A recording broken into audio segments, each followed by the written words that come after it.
Hello বন্ধুরা, আশা করছি তোমরা সবাই ভীষণ ভালো আছো। দেখো, লাস্ট 27th মেতে আমার বার্থডে ছিল, তো সেখানে একটা কেক কাটিং হয়েছিল। আর আমি আমার বোনকে খাইয়ে দিচ্ছিলাম যে কেকটা তুই খাও, বলছে না না তুমি খাও তুমি খাও। তো যাই হোক, তারপর কেকটা কাটা হয়ে গেল। তো এবার আমার বোন এসছে আমাকে খাইয়ে দিতে কেক।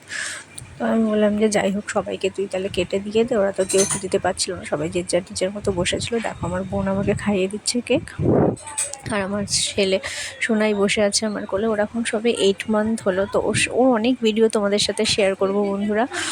তো একটুখানি পেস্ট্রি নিয়ে আমি ওর মুখের মধ্যে দিচ্ছিলাম, দিইনি, বাট মানে ও কেমন করছিল ধরার জন্য, নেওয়ার জন্য।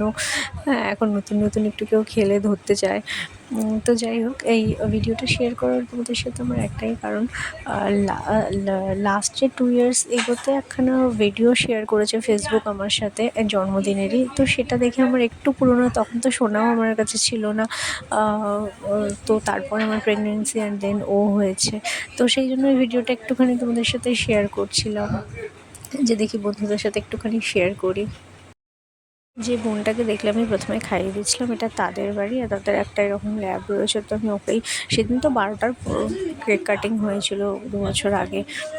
তো ওই কুকুরটাকেই খাইয়ে দিচ্ছিলাম। আর আমার বড় একটুখানি লেগ পুল করছিল যে চাটিয়ে দাও, পুরো হাতটা চেটে দাও, দেখো তোমার ধুতে কম কষ্ট হবে আর ধুতে হবে না, ও চেটে সাফ করে দেবে।